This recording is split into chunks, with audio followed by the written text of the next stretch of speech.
Hello friends, welcome back to all one updates YouTube channel. Please subscribe. వారే వచ్చేసాడు రాజా సాబ్ tongue tongue టక్ టా.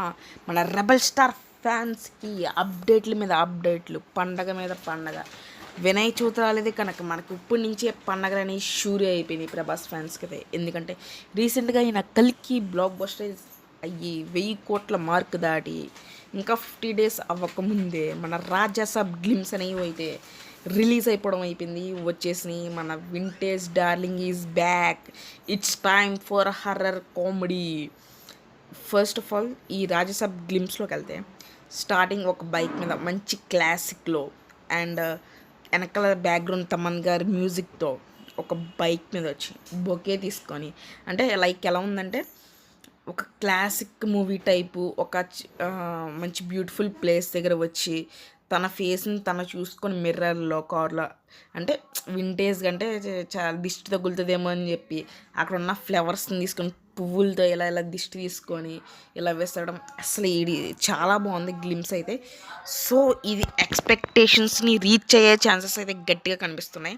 And ఈ డైరెక్టర్ వచ్చేసరికి మనకి మారుతి గారు అప్పుడు ప్రేమ కథ చిత్రంతో బ్లాక్ బస్టర్ కొట్టారు మరి కామెడీ హర్రర్తో. సో అప్పుడు తర్వాత మళ్ళీ లాంగ్ గ్యాప్ తీసుకొని హర్రర్ కామెడీగా అయితే రాబోతున్నారు. మంచి రోజులు వచ్చే పక్కా కమర్షియల్ ప్రతిరోజు పండుగ అవి కూడా బాగానే ఆడినాయి. సో ఈ మూవీతో కూడా మంచి బ్లాక్ బస్టర్ కొడతారని నాకైతే నమ్మకం ఉంది. అండ్ తమన్ గారి మ్యూజిక్ కూడా ప్లస్ అయ్యే ఛాన్సెస్ అయితే ఉన్నాయి. ఈ గ్లిమ్స్లో తమన్ గారి మ్యూజిక్కే ఎటువంటి డైలాగ్స్ లేవు కాబట్టి ఓన్లీ మ్యూజిక్తో వచ్చింది కాబట్టి మ్యూజిక్ అయితే చాలా బాగుంది తమన్ గారిది. అండ్ మనకి ఇది పీపుల్ మీడియా ఫ్యాక్టరీ ప్రొడక్షన్ హౌస్లో వస్తుంది. లాస్ట్ ఇయర్ ఆదిపురుషుని అయితే వాళ్ళు ఏపీలో డిస్ట్రిబ్యూట్ చేశారు, ఏపీ తెలంగాణలో. సో అప్పుడు లాస్ వచ్చిందని చెప్పి ప్రభాస్ గారు మన రెమ్యూనరేషన్లో 50% వరకు తగ్గించుకోవడం జరిగింది, అప్పుడు లాస్ వచ్చిందని. సో ఈయన purely heart humbled person.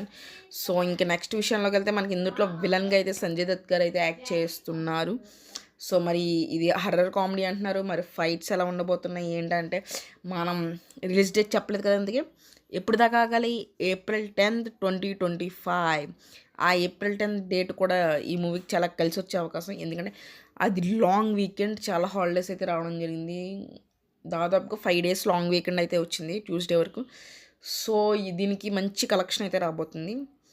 So ఇంకా మనం చాలా రోజులు ఆగాలి. సో చూద్దాం, ఈ లోపుగా ఫస్ట్ సింగిల్స్ రావచ్చు, టీజర్ రావచ్చు, ప్రభాస్ గారి బర్త్డే ఉంది, చాలా అప్డేట్లు అయితే రాబోతాయి ఈ రాజాసాబ్ గురించి. So wait and see. That's all friend, thank you all.